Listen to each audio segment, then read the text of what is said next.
Welcome, brave soul, I am the forgotten storyteller.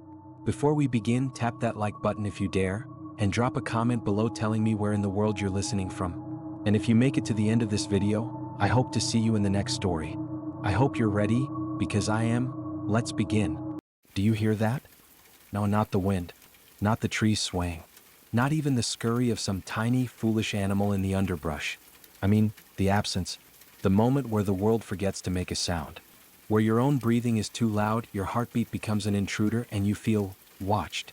Our story today begins far from the reach of street lamps and the comforting hum of city life. It begins at the edge of a place locals don't name unless they have to, the Blackroot Forest. You wouldn't find it on most maps anymore. Not because it's forgotten, but because it doesn't want to be found.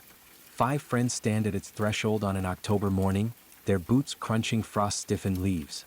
They are, in no particular order: Evan, the skeptic who hides mockery in his grin; Lena, the pragmatic leader who always has a compass clipped to her jacket; Caleb, the restless optimist with a camera always ready; Mara, whose laugh is too quick and whose eyes linger too long on the shadows; and Riley, quiet, observant, carrying a memory of this forest that the others don't know about yet. Their goal is simple: hike to the Heartwood Glade by sunset. They tell themselves it's for the beauty, for the thrill, for the perfect photo. But under that, there's the truth.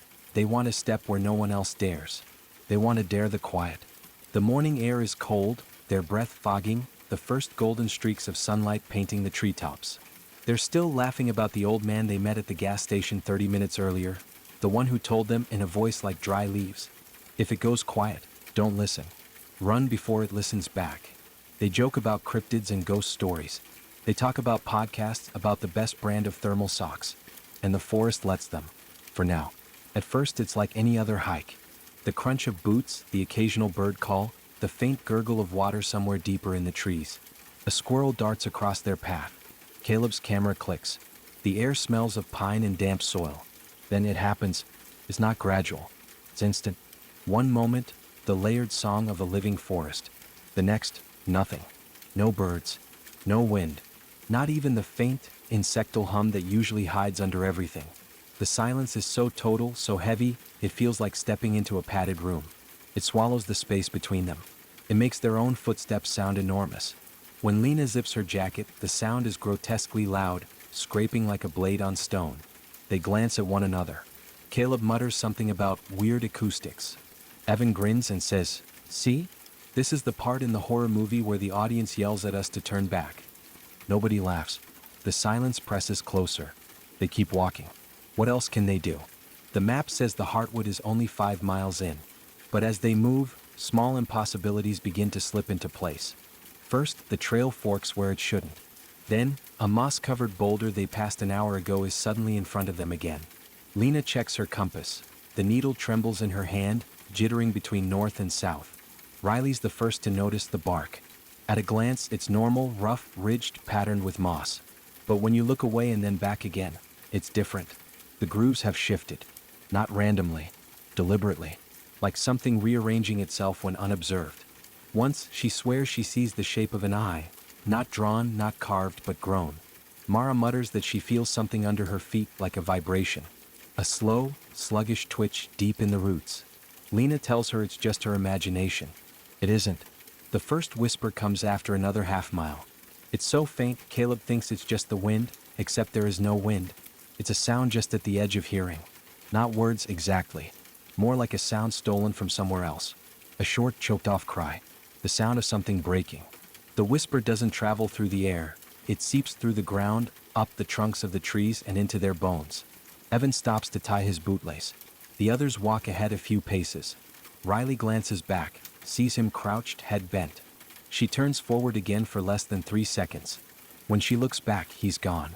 No rustle of movement. No snapped twigs. No sound at all. Just empty space where he'd been. On the path, his backpack neatly placed. The bootlace tied perfectly. The silence deepens, like a held breath finally let out in satisfaction. Panic sets in. They call his name. The sound feels wrong in their throats, their voices somehow thinner. Lena insists they have to keep moving, that maybe Evan wandered ahead. Caleb swears he saw something between the trees, a shadow shaped like a hand, fingers longer than they should be. Mara says the shadows seem to lean toward them now. The forest listens. The more fear they feel, the more wrongness blooms. Shadows reach further, forming long, skeletal fingers. Bark rearranges into grimaces. The whispers multiply. Some sound like Evan now, calling weakly from somewhere far, far away. Others mimic their own voices, repeating their words back in mocking tones. They are not just lost. They are being cultivated. Riley doesn't speak for a long time. Then she tells them something she's never told anyone. When she was 8 years old, she came here. Her uncle had brought her, said it was just a hike. But halfway in, he told her to close her eyes and listen.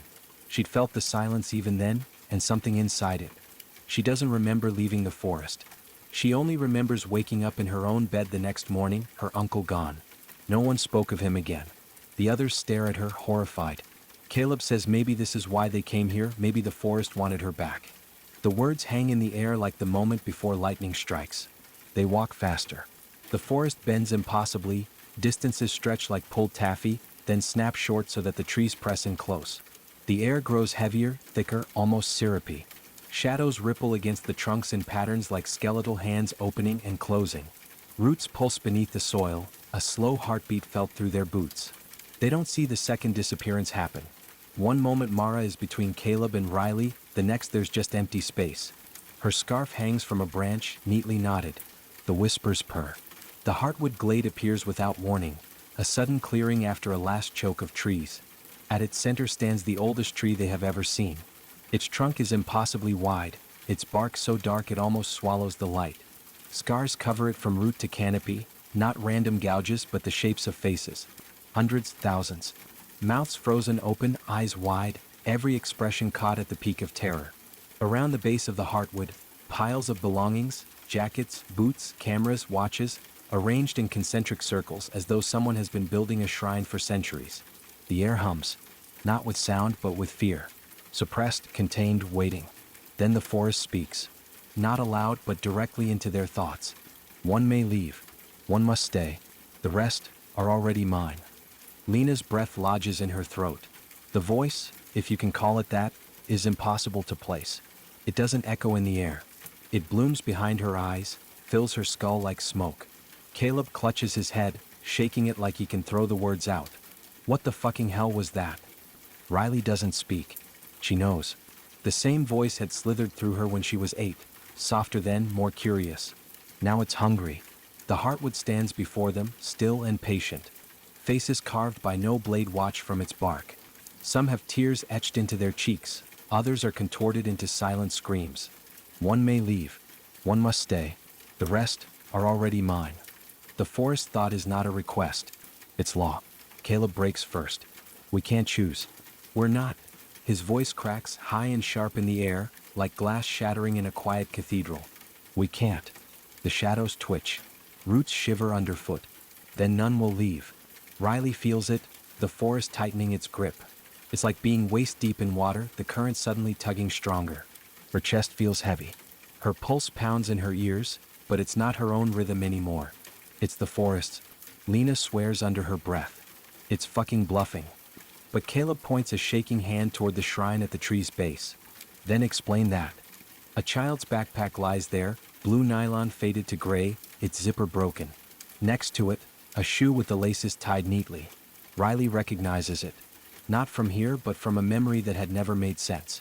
The shoe is her uncle's. The whispers intensify. No longer shapeless, they take form. Evan's voice and Mara's. Calling, pleading, promising it's safe if they just step closer. The trees' faces seem to flex, their mouths widening a fraction. Riley hears something beneath the whispers. The same thing she'd heard all those years ago. Not words, but an emotion. The forest is not just eating their fear. It is savoring it. Wait, Riley says suddenly, turning to the others. It doesn't want flesh. It doesn't want bodies. It wants what happens to us before we die. All the terror and the hopelessness. That's the meal. Caleb stares at her. Then what happens if it doesn't get it?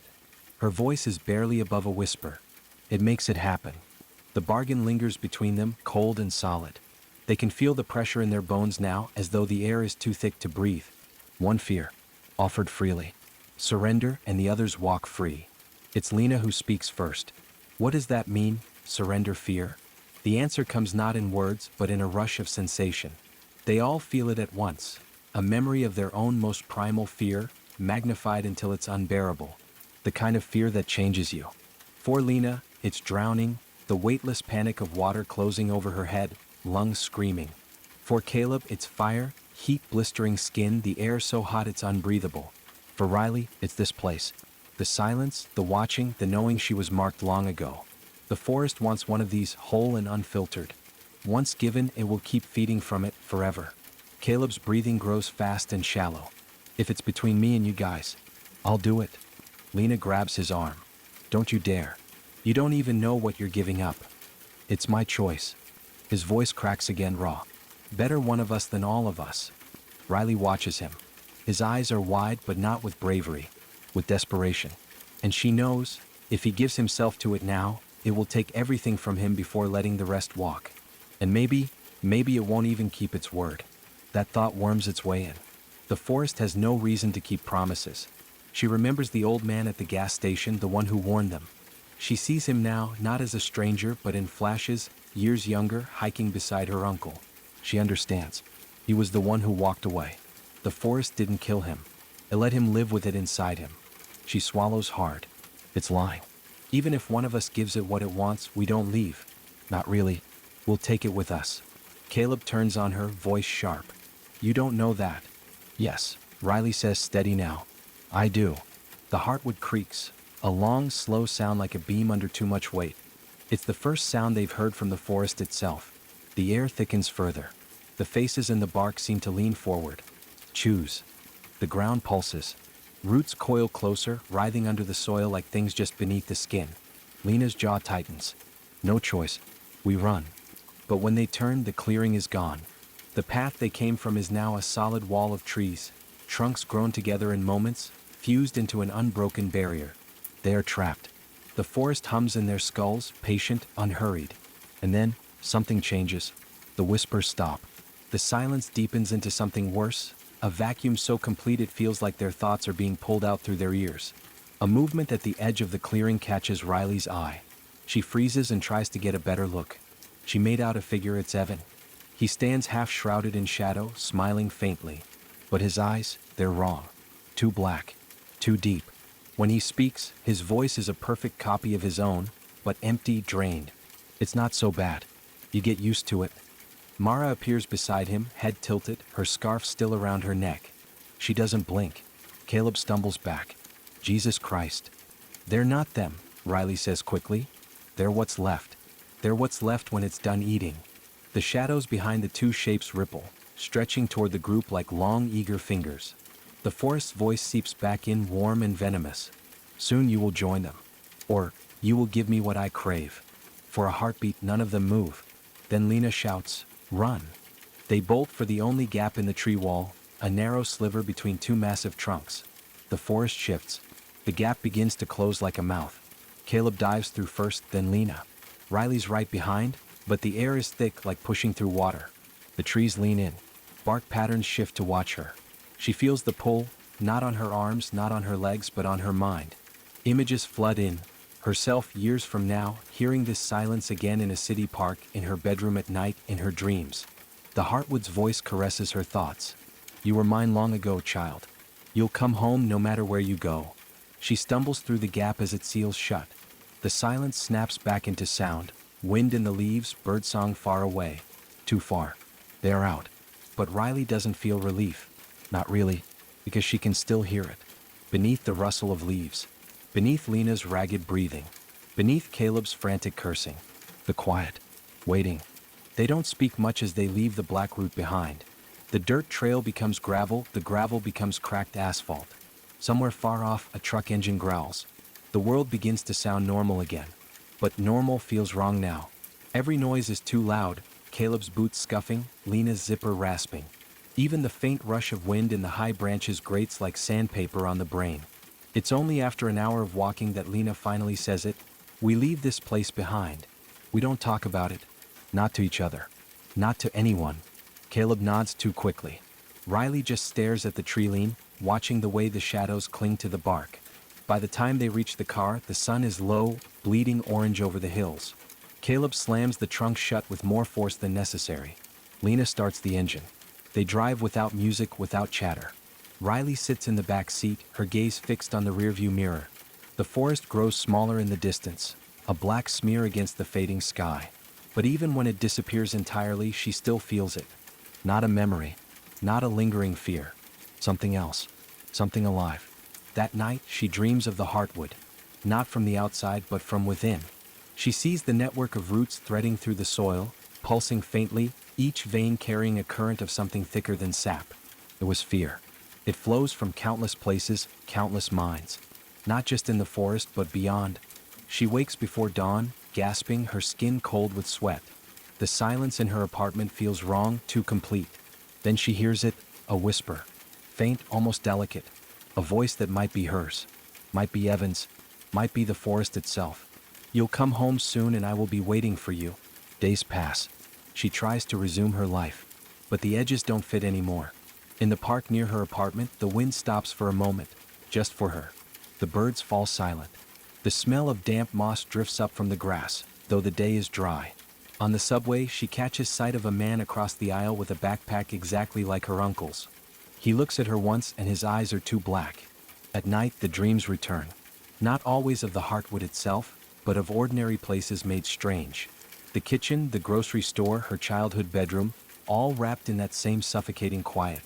Always in the corner of her vision, something shifts. She stops answering Lena's texts. Caleb calls once, leaves a message where he tries to joke about the trip from hell, but his voice is too fast, too strained. She deletes it without listening to the end. One evening, she finds a single leaf on her kitchen counter. Wet, dark green, smelling of soil. She has no idea how it got there. The next morning, there are 3. 2 weeks after leaving the forest, she stands in the small garden behind her apartment building. It's nothing, a patch of grass, a few struggling rose bushes, a bench with peeling paint. But tonight it's quiet. Not the ordinary quiet of a sleeping city, but that quiet. The kind that presses against your eardrums, that seems to breathe when you do. Her neighbor's windows are dark. The street beyond is empty. She knows before she turns her head what she'll see. At the edge of the grass, between 2 rose bushes, a tree stands that wasn't there yesterday.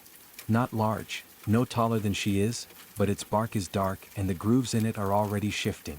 The patterns aren't abstract anymore. They are faces, and one of them is hers. The silence swells. The street lights dim. Somewhere beneath her feet, she feels the slow, satisfied pulse of something stretching its roots wider. She hears Lena's voice, it sounds far away. Then Caleb's and Evan's along with Mara's. All of them calling her name. Then she hears her own voice join them. The air tastes like damp soil. The scent of moss is thick in her throat. The Heartwood's voice is a whisper now, gentle, coaxing. We are not confined. You are my soil now. Through you I grow. Riley steps forward. Her foot sinks slightly into the grass, though the ground should be dry. She looks at the small tree, at her own face in its bark. Her reflection blinks back at her, just once. The silence deepens, curling around her like a blanket. And for the first time, she doesn't resist it. In the weeks that follow, the city changes. Subtly at first. In one park, the birds go silent for a full minute every morning at the same time. In another, children refuse to play in a certain corner, saying, the trees are listening. Gardens sprout strange moss that no one remembers planting. It spreads block by block. Quiet pockets where there shouldn't be. People vanishing without sound. Some nights, if you walk alone, you'll swear you hear something just beneath the hum of the street lamps. A whisper, a breath, the echo of a scream. And if you stay in those places too long, you'll notice the trees leaning in. The locals don't talk about the Blackroot anymore. Not because they've forgotten it, but because now it's here. The hungry silence. It doesn't need to wait for you to come to it. It can come and find you. And when it does, you'll never hear the world the same way again. Just remember, when you think you're alone, you just might not be. Ready for spine-chilling tales that will haunt your thoughts? Subscribe to Forgotten Storyteller for eerie narrations, unsettling mysteries, and haunting stories you won't forget. Hit the bell icon so you never miss a story, because some stories refuse to stay buried. Join us, if you dare.